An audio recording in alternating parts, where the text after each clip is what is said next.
I'm Jess, 32, and I always knew my wedding would be a complicated celebration. Not because of logistics or finances, Dean and I kept things small, but because of blood. Specifically, mine. The day I invited my mother and sister to my wedding dress fitting, I told myself it was the right thing, a peace offering, a symbol that despite everything, I still wanted them there. I wanted them to see me, really see me, even if they never had before. Big mistake. Are you sure this is the one? Mom asked, eyes scanning my reflection like she was looking for a smudge. It's just, you've always had that little bit of weight in your middle. Maybe something with a cinched waist? I smiled. Too wide. Too fake. The consultant said, this is the most flattering silhouette for my shape. Oh, honey, Paige chimed in, twirling her blonde hair and sipping iced coffee like she was auditioning for a reality show. Flattering is relative. Maybe go for something more structured. Hide the. She didn't finish the sentence. She didn't have to. I knew what meant. My stomach. My body. My existence. Thanks, I said, my voice steady like I hadn't just been slapped across the heart. I'll take that under advisement. The consultant looked between us, awkward smile frozen, as if silently asking if she should intervene. I shook my head subtly. Let it go. I always let it go. I turned back to the mirror, my fingers grazing the delicate lace at the neckline. It was the first dress that made me feel like me.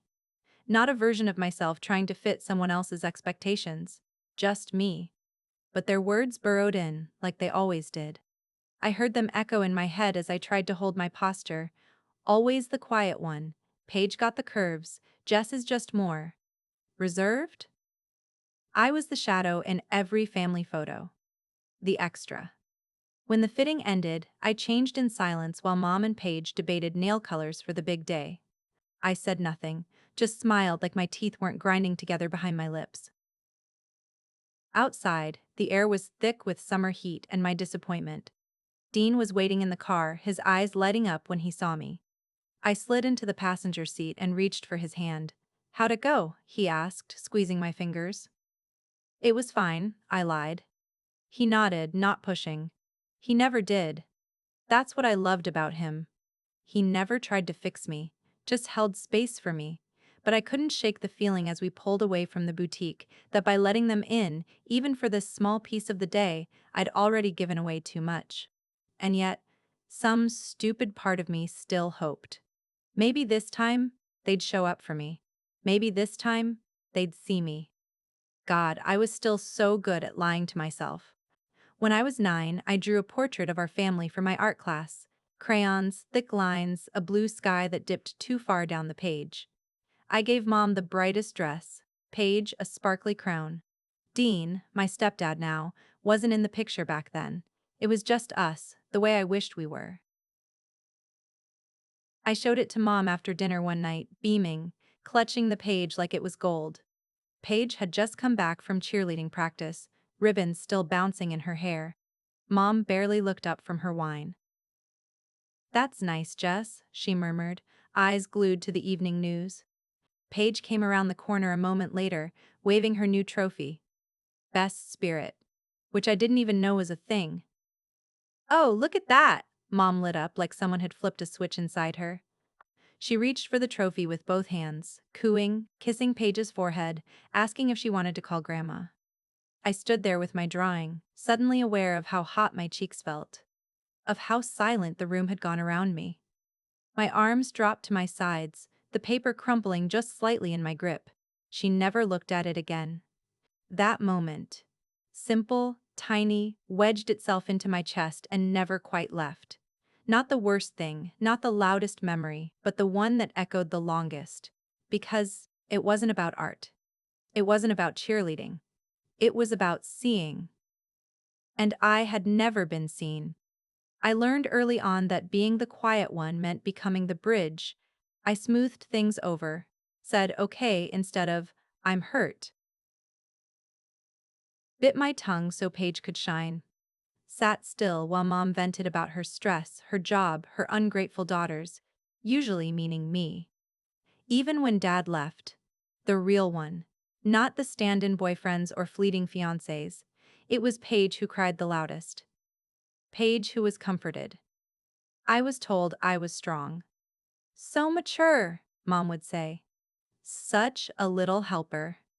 No one asked if I was heartbroken. No one ever did. By high school, Paige was the golden one.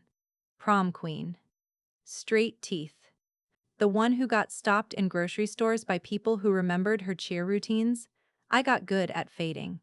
Art became my hiding place. I poured myself into it, won local contests, even had a piece shown in a student gallery once. When I told Mom, she said, "That's great, sweetheart. Did you hear Paige made homecoming court again?" It was always Paige. And I told myself I didn't mind. I told myself I was different, not less. That I didn't need the spotlight, just enough room to breathe.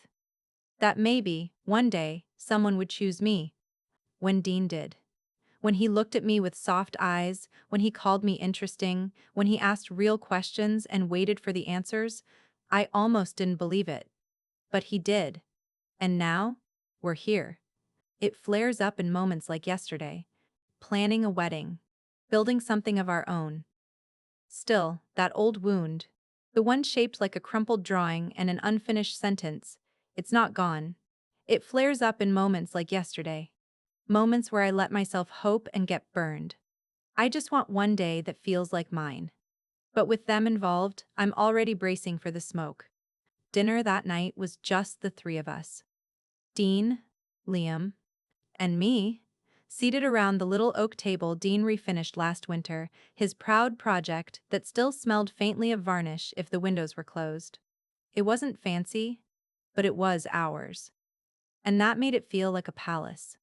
Liam poked at his lasagna with his fork, clearly trying to disguise the fact that he was enjoying it. It wasn't special, but it was ours. And that made it feel like a palace. Liam poked at his lasagna with his fork, clearly trying to disguise the fact that he was enjoying it. That's how he was. 15. Cool by necessity. Polite in that awkward, hesitant way that made me ache a little with affection. "This is good," he said eventually, not quite looking at me.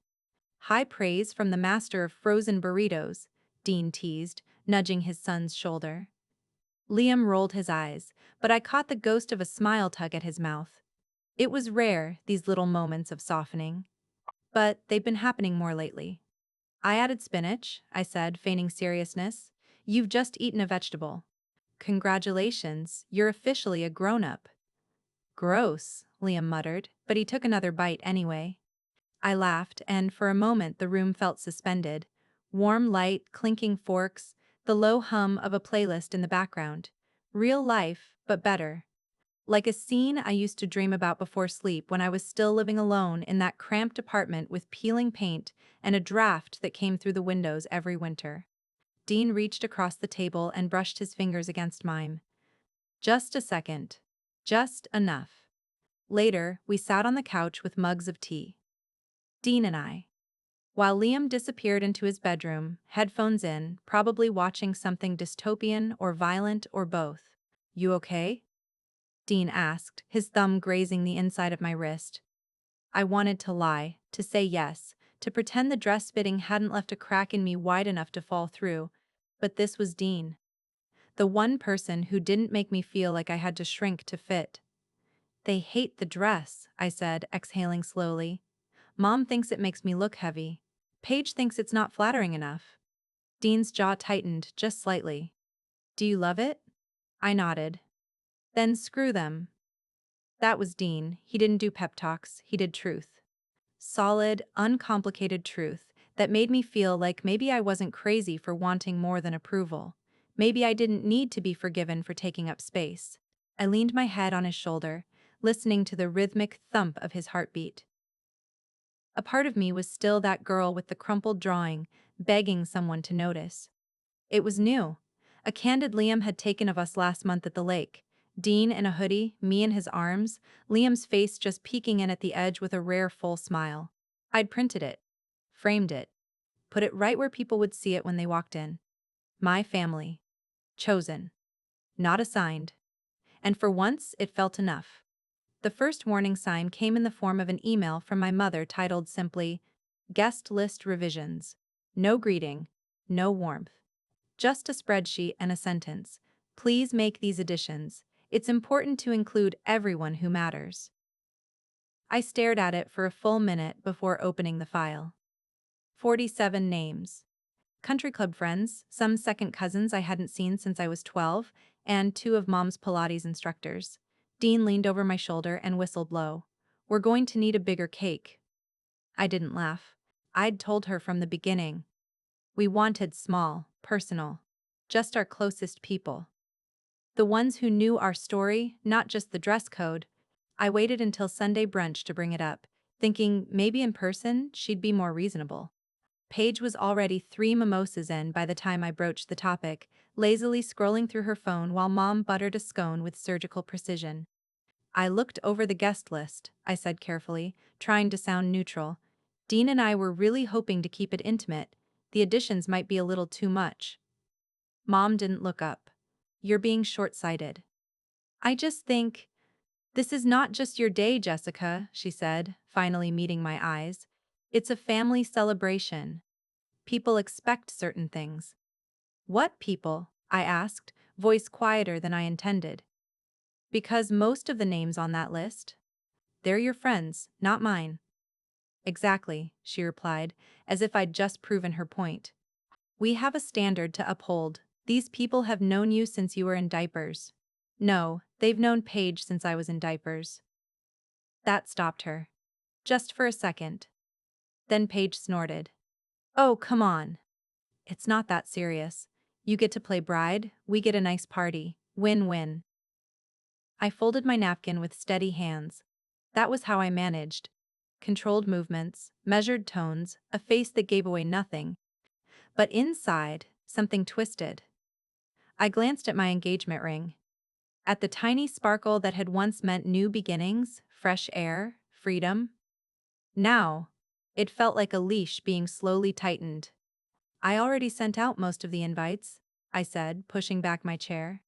We'll stick with the original list. Mom's smile didn't falter, but her voice did drop half an octave, the tone she used when I was about to be punished for disobedience. You're making a mistake. I shrugged. Then it's mine to make. I left the table without finishing my coffee. Behind me, I could hear Paige whisper something, followed by a brittle laugh. By the time I reached the parking lot, my hands were trembling. I gripped the steering wheel, inhaling until the shaking stopped. This was supposed to be about joy, about love. But every time I invited them in, they chipped away at it. At me. I texted Dean one sentence, we're not adding them, hold me to it. He replied instantly, always. Rehearsal dinner was supposed to be the calm before the storm. The soft run-through, the warm-up act, a chance to exhale before the main event. Instead, it felt like walking barefoot over glass. The restaurant was cozy, one of Dean's favorite spots, brick walls and dim lighting, mismatched chairs that somehow made everything feel more real. The kind of place where love lived in the air between courses. Liam wore a button-up he clearly hated, tugging at the collar every 5 minutes, but he sat at the table beside me without complaint. That was something. Paige, on the other hand, breezed in 40 minutes late in a cloud of perfume and entitlement, dragging our mother behind her like a tailwind of judgment. Sorry, she said, not sounding sorry at all. We were finalizing our looks for tomorrow. You only get one wedding, right? I didn't correct her. Because for me, yes, I only planned to do this once. But for Paige? She'd always looked at other people's milestones as dry runs for her own. Dean gave me a reassuring squeeze under the table. I smiled, but it felt like cardboard on my face. Dinner moved in predictable waves. Toasts from friends, laughter from Dean's side of the family, clinking glasses and warm stories. I kept catching Liam's eye across the table. He wasn't saying much, but I could tell he was watching everything. At one point, he leaned over to my mother. I really liked your bracelet, he said politely. My mom used to have one kind of like that. Her eyes flicked to him. Oh. That's nice. Then she turned to Paige and started talking about centerpiece arrangements, like he hadn't spoken at all. I caught it. Every word, every cold syllable. I watched Liam's face fall, just a little, not enough for anyone else to notice, but enough for me to feel it. He sank back into his chair, his shoulders folding inward like wings tucked in defeat. It wasn't even what she said, it was what she didn't. Later, I caught her whispering to Paige near the dessert table. I shouldn't have heard. I wasn't meant to. But I did. He's sweet, Mom said. But it's not like he's really family. Paige laughed, a sharp, careless sound. Like they were talking about a dog who followed us home, not a child. Not my almost son. I didn't confront her. I didn't throw a scene. I just stared down at my plate and swallowed the bile rising in my throat. The rest of the night passed in a blur of polite smiles and practiced goodbyes. I hugged everyone who offered, shook hands with cousins I barely knew, thanked the servers like I wasn't seconds from imploding. In the car, Dean reached for my hand. "You okay?" I nodded.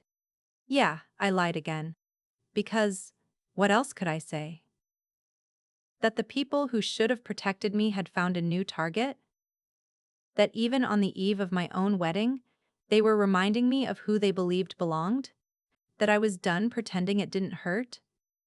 I glanced in the rearview mirror and saw Liam's reflection. Tired, quiet, looking out the window. I wasn't sure if I was doing this wedding for me anymore. But I was sure as hell doing it for him. The morning of the wedding, everything was too quiet. No birds, no cars, just the hum of the air conditioner in the bridal suite and the steady rhythm of my own heartbeat echoing in my ears. The dress hung on the door like a question I wasn't sure I wanted to answer. Dean had stayed with Liam last night. Tradition, I guess. I barely slept, tossing between dreams where my mom's voice hovered like smoke and Paige's laughter wrapped itself around my spine. But now it was morning, and there was no time to second-guess anything. There was a soft knock on the door before it creaked open. Liam stood there, looking freshly scrubbed and uncertain, holding something small in his palm. "I know I'm not supposed to see you yet," he said quickly, glancing away. "Dean's freaking out about bad luck or whatever. But I wanted to give you this."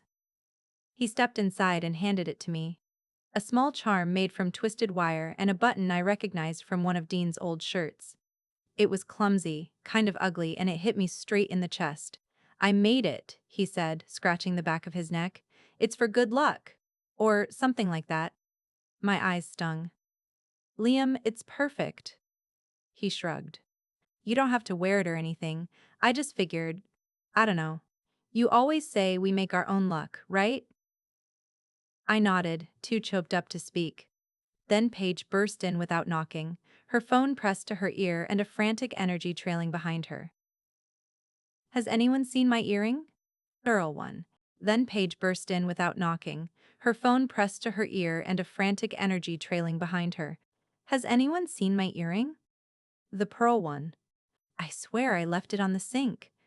Her eyes scanned the room like a spotlight, pausing briefly on Liam before dismissing him like clutter. "Seriously, Jess, are you going to help or not?"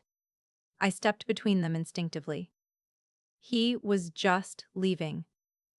Liam blinked up at me, confused for a moment, then caught on and slipped past her with a murmured, "Bye." As soon as he was gone, Paige flopped onto the bed, tossing her phone beside her like a discarded prop. Mom followed a minute later, arms crossed and frown already forming. "Jessica," she said sharply, "we need to talk about your makeup. It's too heavy, it's washing you out." I stared at her. At the perfectly curated image of maternal concern. The same voice she'd used my whole life to tell me who to be and how to exist. "I like it," I said. "Well, it's your face," she replied in that tone that always meant, "and your mistake." I sat down at the vanity and picked up the little charm Liam had given me, tucking it carefully into the lining of my bouquet. Let them talk. Let them whirl around me like the eye of some beautiful fake hurricane. Because something had shifted. Liam had looked at me like I was something safe. And no one. Not my mother. Not my sister. Not even the 1,000 expectations I'd carried my entire life, was going to take that away from me. Not today. Today, I was choosing my peace. Even if it came wrapped in wire and an old shirt button. The music started low, a soft instrumental that wrapped around the garden like morning mist. I stood behind the hedge wall, bouquet clenched in my hands, the hem of my dress brushing against my ankles with every tiny tremble of my knees. I could hear murmurs, whispers, laughter, chairs shifting. Then silence. That collective inhale right before a moment. Ready? The coordinator whispered. No. Yes? Maybe. I stepped out anyway. The sun was soft through the clouds, dappling the aisle in fractured light. Dean stood at the end, his suit slightly wrinkled, hair tamed only by effort and hope. He looked up and saw me and smiled like the world had just stopped turning. My mother was in the front row, her face unreadable. Paige sat beside her, chewing her lip like the entire ceremony was a waiting room for her own future. But I didn't look at them. I kept my eyes on Dean, and just past him, Liam. He stood tall, awkward in his suit, but beaming. Not just polite beaming, not faking, it was real, like he was proud of me. Like he saw me. The walk felt both eternal and instant. He stood tall and awkward in his suit, but beaming. Not just polite beaming, not faking. It was real. Like he was proud of me. Like he saw me. The walk felt both eternal and instant. When I reached Dean, he took my hands with a quiet reverence, like he was holding something sacred. Maybe he was. Maybe I was finally letting myself be sacred. The officiant spoke, words about love, commitment, weathering storms. I barely heard them. My pulse was too loud. Dean's eyes too warm. When it was my turn, I exhaled, then spoke the vows I'd written alone, late one night, after the fitting disaster, after the brunch argument, after all of it. I don't promise perfection, I said. I've lived in the shadows of too many expectations to believe in flawless love. But I promise honesty. I promise to choose you and Liam and this family we are making every single day. Not because I have to, but because I want to, because I get to. Dean's hand tightened on mine, his eyes shimmered, his bows were shorter, but they hit like home. You're everything I dreamed of, and more than I thought I deserved. We kissed. He didn't say a word. The applause was scattered at first, then louder, then full. But it was Liam, stepping forward and slipping his fingers into mine as we turned to face the crowd, that made my throat catch. He didn't say a word. He didn't need to. He held my hand like I belonged to him too. Like I was real. Not a step, something.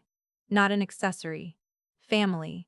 And maybe it wasn't loud, or dramatic, or tear-filled, but in that small, deliberate gesture, I felt something crack open and heal at the same time. Not everyone saw it. But I did. And that was enough. The reception began like any other. Champagne flutes clinking, music threading its way through soft conversations, the scent of peonies mingling with hors d'oeuvres. It should have felt like a dream.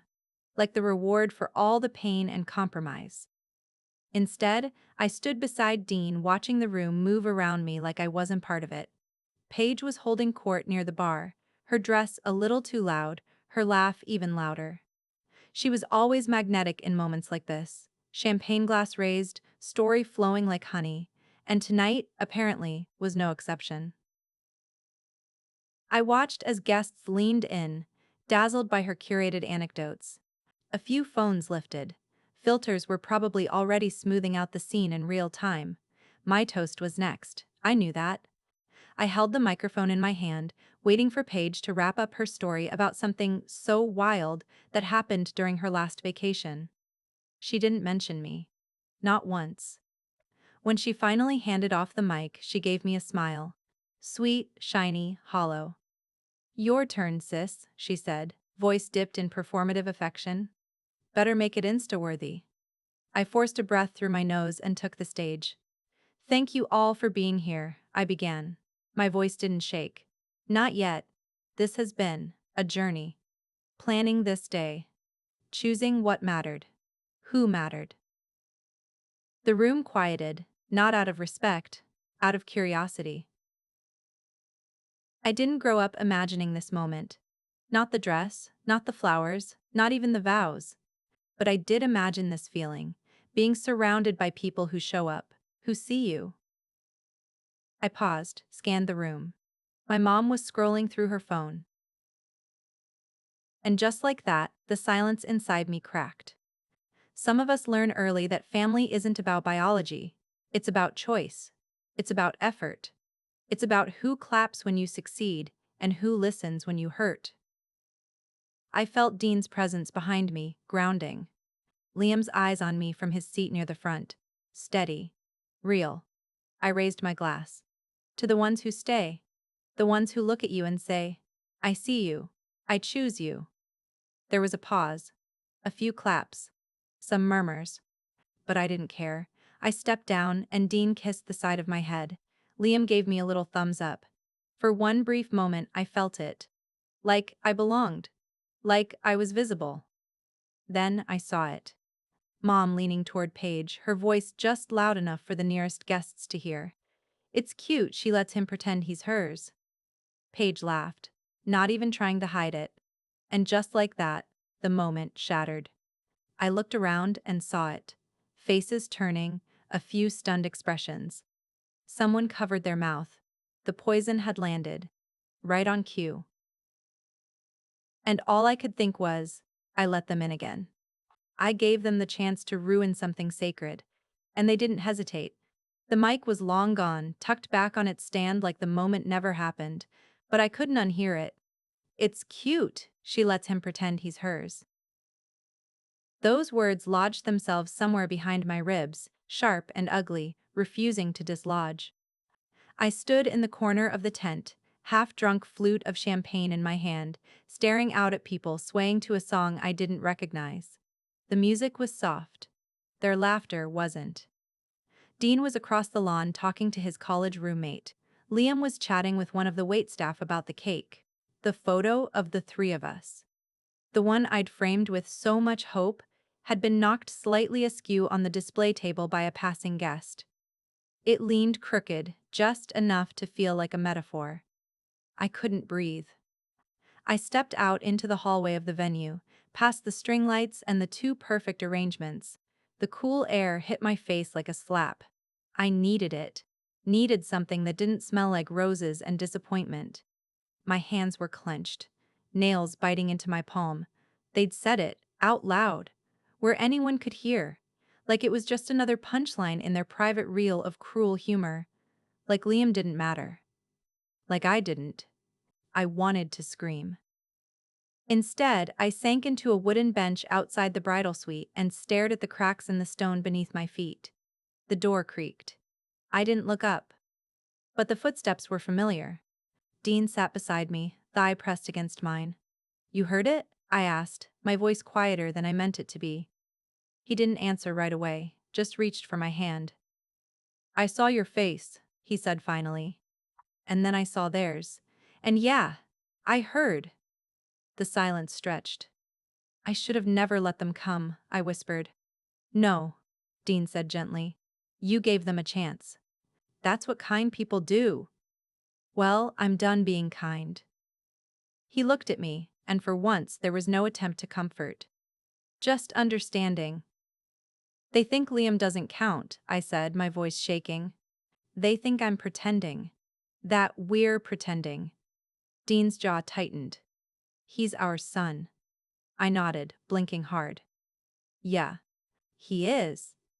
Inside, the music swelled again. Something slow, sentimental, designed for the kind of love story they never believed I'd have. I stood up. Dean followed. I'm not pretending, I said. And I'm not letting this slide. He didn't ask what I meant, he just took my hand. And together, we walked back inside. The music changed as we entered.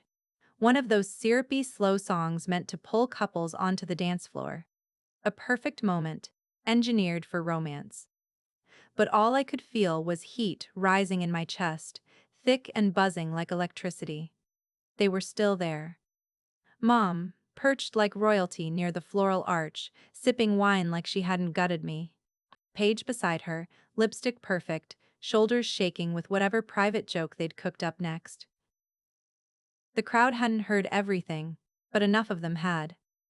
I saw the glances, the uncomfortable sidelong stares, the polite whispers behind napkins. Someone was already checking their phone, probably texting about it. I stepped forward. Dean caught my wrist. You don't have to. I do. The room quieted as I crossed the floor. Not because of any grand announcement, just that kind of hush that settles when something real is about to happen.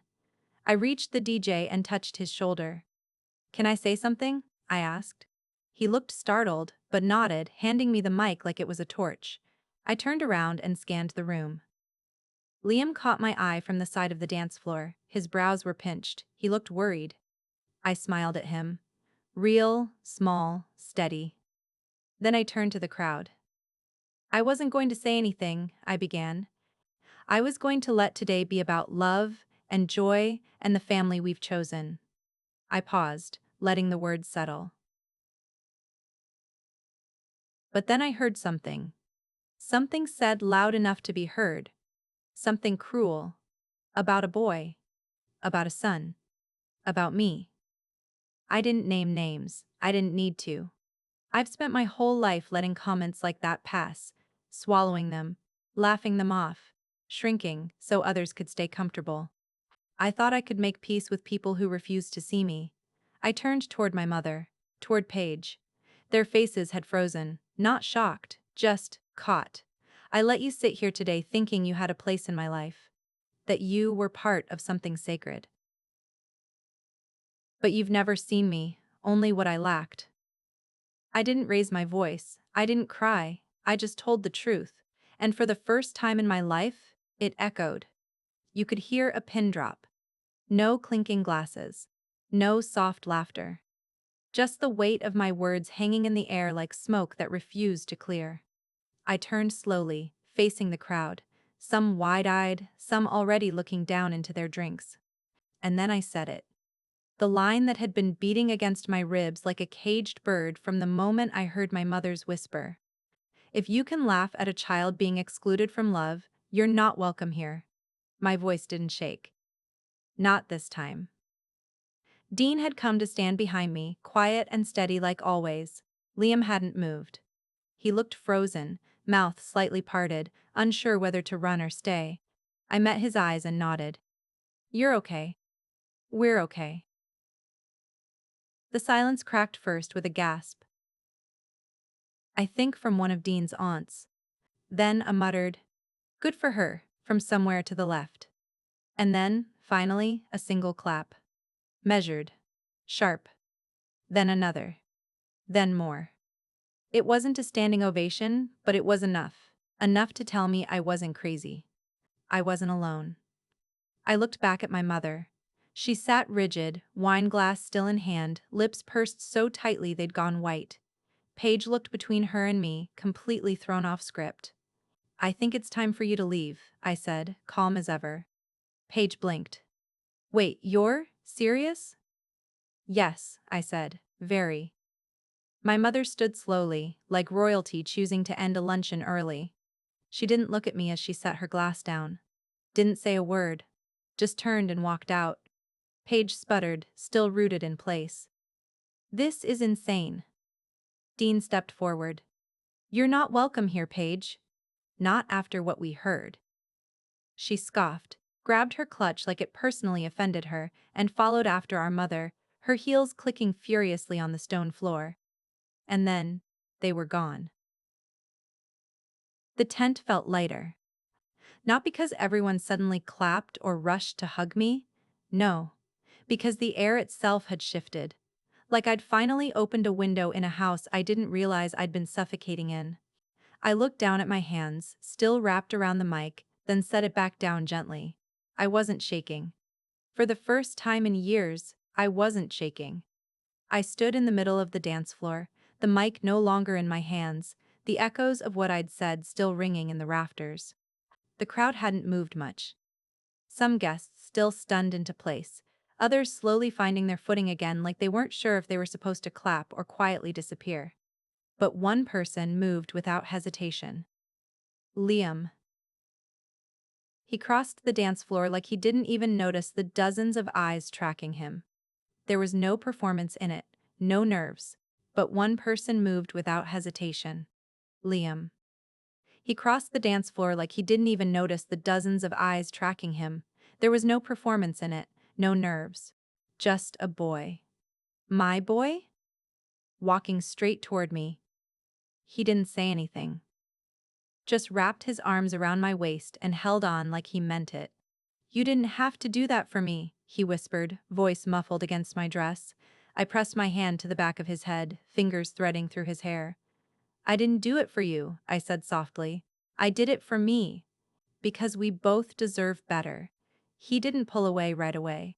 And I didn't rush him. I let the silence settle around us like something holy. When he finally stepped back, his eyes were wet but clear. "They were wrong about you," he said. "About me too." "I know," I said, "but we're not letting them write the story anymore." Dean joined us then, his hands finding mine as naturally as breathing. He didn't say anything either. He didn't need to. His presence was the punctuation mark, solid, grounding, final. We stood there, the three of us, in the center of a room still unsure how to respond to truth laid bare. And then someone clapped again. Then another. Not thunderous, not loud, but real. And that's what mattered. Not the people who left, but the ones who stayed. The music picked back up slowly, like the DJ wasn't sure if he had permission to let joy back into the room. He did. Dean took my hand and pulled me close. No grand announcement, no spotlight needed. Just us. A simple, slow dance under the twinkle lights we picked out together 6 months ago when the world still felt more polite than honest. His hand on my back was steady. Familiar. I leaned into him, my cheek against his chest, and for the first time that day, I allowed myself to just breathe. Liam stood nearby, hesitant at first, then slowly walked toward us as the melody shifted. Dean reached out without hesitation, pulling him gently into our little circle. And just like that, we were dancing. The three of us. No labels, no stepson, no outsider, just a family. I felt people watching. I didn't care. I caught sight of the photo again. The one of us at the lake. Still crooked, still real. I walked over and, without ceremony, straightened it, centered it. Then I looked around the room. The energy had shifted. Guests began returning to the dance floor. A few came up to us, warm, soft-voiced, offering hugs without pity. Some with tears in their eyes. A quiet understanding passed between us. No apologies for the truth, only respect. Dean's aunt slipped a note into my hand. "You did the right thing," it read. For the first time in my life, I believed that. The reception unfolded with laughter that didn't feel staged. Conversations sparked not from obligation, but from connection. It wasn't perfect, but it was honest. And honest was more than enough. We danced, we laughed, we stayed. After the cake was cut and the last of the guests drifted out into the night, I found myself alone for a moment beside the photo table. The lights were dimmed, the music just a soft echo now. Liam's charm, the little wire and button creation, was tucked inside my bouquet, still holding everything together, like he always did, even when he didn't know it. I pulled my phone from my clutch and scrolled through the photos from the night. Blurry dance shots, a shaky video of Dean twirling me in the garden, a candid of Liam mid-laugh that I immediately saved twice. Then I opened the voice memos. Not something I did often, but there it was. The one I kept at the top, untouched, unheard in over a year. Grandma's voice. Recorded on a crackly old voicemail from a birthday I almost forgot. "Jess, baby, you don't need to be perfect, you're enough. Just as you are. Don't let them make you small, okay?" Pressed play. "The world needs the whole of you." She died 2 weeks later. I'd saved the message without knowing why.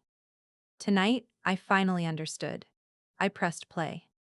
Her voice filled the quiet, soft and raspy, carrying years of love wrapped in 6 simple sentences. And for the first time in forever, I didn't cry from longing.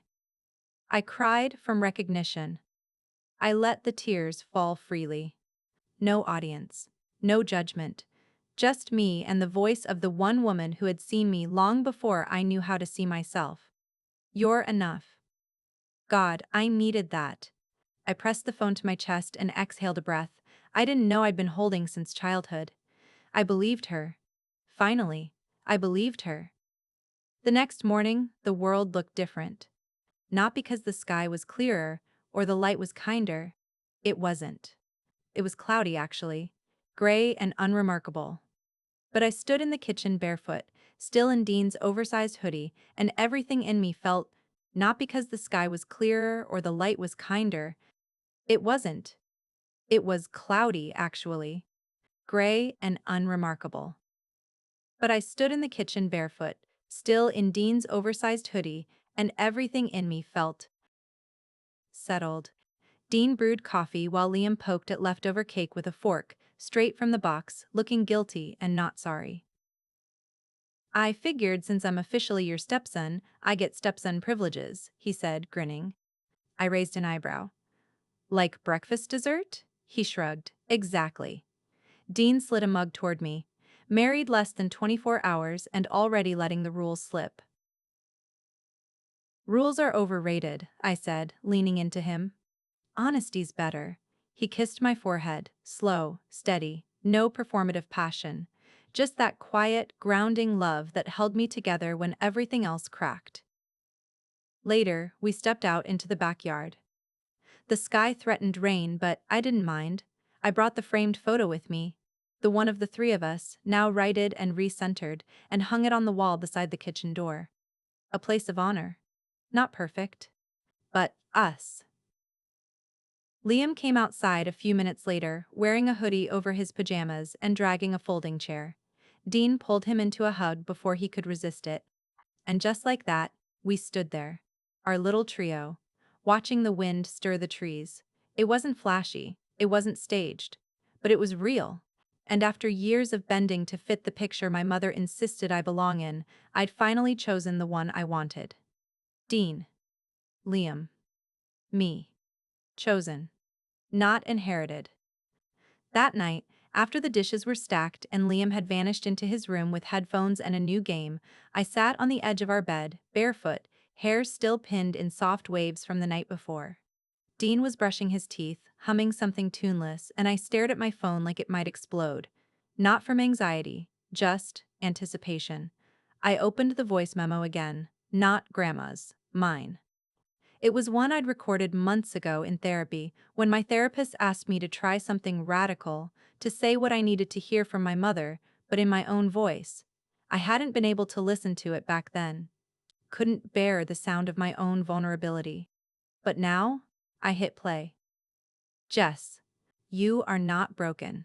You're not too quiet, too sensitive, too much, or not enough. You're not a placeholder. You're not invisible. You are worth loving, exactly as you are.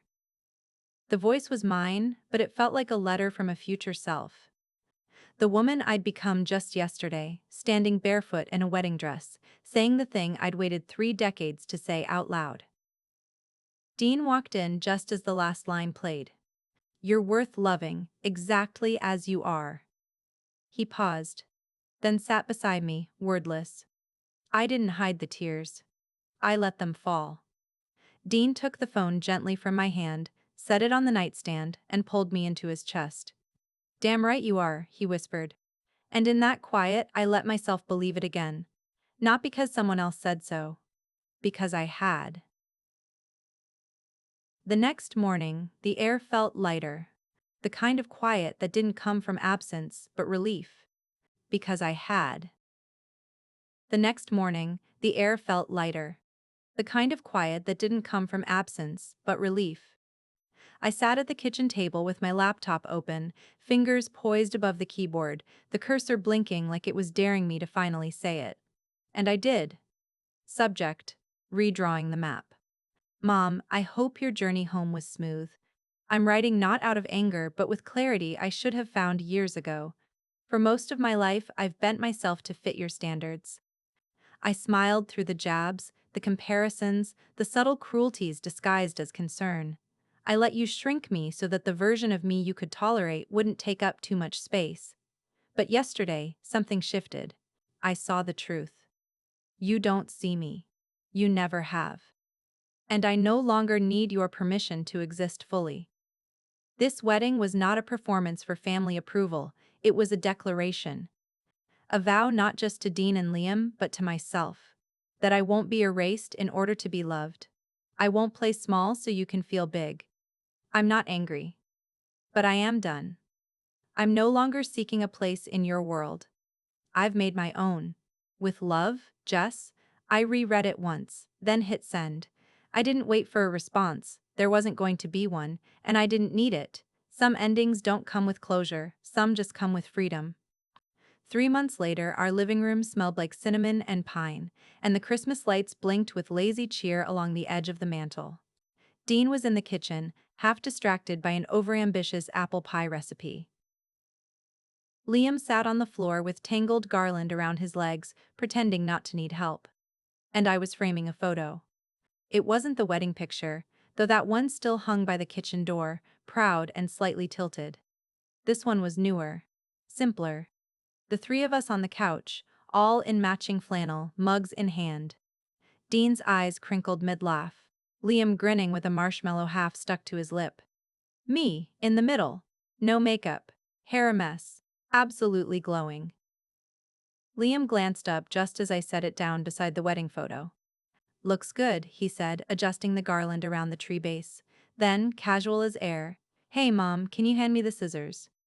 Mom, he said it like it had always been true, not a performance, not a gesture. Just a word that fit. I froze, not from shock, but something quieter, deeper.